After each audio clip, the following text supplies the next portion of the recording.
Hi friends, welcome to my channel. இன்னைக்கு வந்து chicken nuggets எப்படி பண்றதுன்னு உங்களுக்கு காட்றேன். அதுக்கு தேவையான பொருட்கள் என்னன்னா 500 grams வந்து chicken எடுத்துர்க்கேன். பால் ஒரு ஸ்பூன் எடுத்துக்கணும். அப்புறம் வந்துட்டு இஞ்சி பூண்டு பேஸ்ட், வெறும் மிளகாய் தூள், பெப்பர் தூள். இது white pepper. இது கொஞ்சம் சோயா சாஸ் வேணும் அதுக்கு. நெக்ஸ்ட் ஒரு முட்டை சேர்த்துக்கலாம்.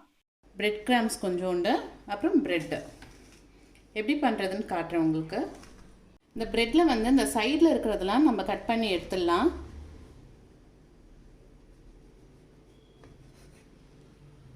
ஃபுல்லா அந்த சைடுல இருக்குறதெல்லாம் எடுத்துடணும். சைடுல இருந்து எடுத்தாச்சு. இத வந்து நாலா நான் கட் பண்ணிக்கிறேன்.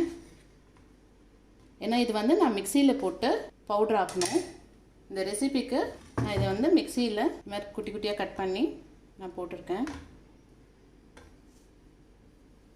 இது வந்து நான் மிக்ஸில அடிச்சிட்டு கொண்டு வரேன். மிக்ஸில அடிச்சு எடுத்துட்டு வந்துட்டேன் இந்த மாதிரி பவுடரா பிரெட். நெக்ஸ்ட் வந்து இந்த 500 grams சிக்கன் வச்சிருக்கேன் இல்லையா, இது வந்து இதோட போட்டுட்டு இதுவும் நல்லா மிக்ஸில அடிச்சு எடுத்துட்டு வரணும். இது போன்லெஸ் நான் வாங்கியிருக்கேன். இப்போ இந்த பிரெட்டோட நான் அந்த சிக்கனையும் மிக்ஸில அடிச்சு எடுத்துட்டு வந்துடுறேன். இஞ்சி பூண்டு பேஸ்ட் ஒரு ஸ்பூன் போட்டுக்கிறேன். அப்புறம் பெப்பரும் கொஞ்சம் ஒரு ஸ்பூன் போட்டுக்கிறேன். அப்புறம் வெறும் மிளகாய் தூள் அதுவும் ஒரு அரை ஸ்பூன் போட்டுக்கிறேன். கொஞ்சோண்டு இதுக்கு சிக்கனுக்கு ஏற்ற அளவுக்கு உப்பு சேர்த்துக்கிறேன். அரை ஸ்பூன் சோயா சாஸ். இந்த ஸ்பூன் குட்டி தான். நான் இது திருப்பி அரைச்சி எடுத்துகிட்டு வந்துடுறேன். மிக்ஸியில் அரைச்சி எடுத்துகிட்டு வந்துட்டேன். ரொம்ப ஸ்மூத்தாக அரைச்சிடக்கூடாது, ஓரளவு இதுவாக இருக்கணும். இந்த மாதிரி இதை நல்லா பிசைஞ்சிக்கலாம்.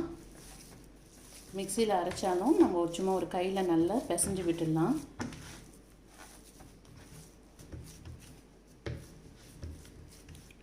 பிசைஞ்சிட்டு இந்த மாதிரி தட்டி விட்டுடலாம்.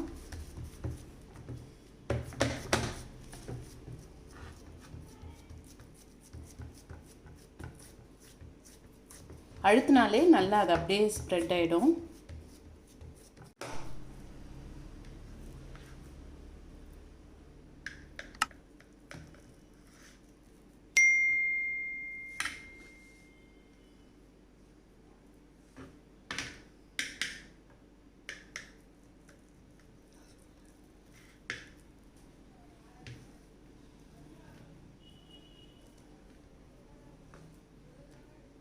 இதை நம்ம ஸ்கொயர் ஷேப்பில் கட் பண்ணி எடுத்துக்கலாம்.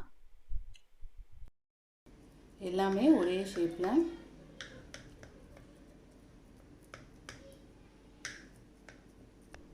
இந்த மாதிரி கட் பண்ணிக்கலாம். இந்த மாதிரி கட் பண்ணி எடுத்துக்கணும். பிரெட் கிரம்ஸ் எடுத்துருக்கேன். ஒரு முட்டை எடுத்துருக்கேன். அதை நல்லா பீட் பண்ணி வச்சுட்டு அதில் ஒயிட் பெப்பர் வந்துட்டு ஒரு அரை ஸ்பூன் சேர்த்துக்கலாம். ஒயிட் பெப்பர் சேர்த்துட்டேன். நெக்ஸ்ட் வந்து உப்பு கொஞ்சோண்டு சேர்த்துக்கிறேன். கொஞ்சோண்டு பால் ஒரு 2 ட்ராப் வர மாதிரி போதும். இப்போ இந்த சிக்கன் எடுத்து எக்கில் நம்ம டிப் பண்ணிடலாம். டிப் பண்ணிவிட்டு அப்படியே நம்ம பிரெட் கிரம்ஸில் வச்சிடலாம். எல்லா சிக்கனையும் பிரெட் கிரம்ஸில் போட்டு எடுத்துடலாம்.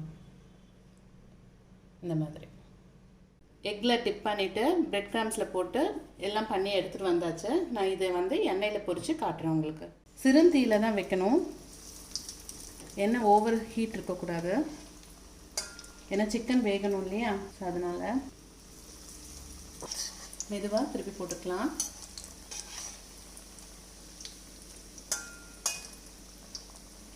லோ ஃப்ளேம்லேயே ஃப்ரை பண்ணி எடுங்க.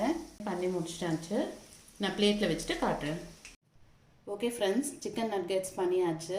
இதே மாதிரி நீங்களும் ட்ரை பண்ணி பாருங்கள். அவ்வளோ டேஸ்ட்டாக நல்லா இருந்தது. இதை கட் பண்ணியும் நான் காட்டுறேன் உங்களுக்கு.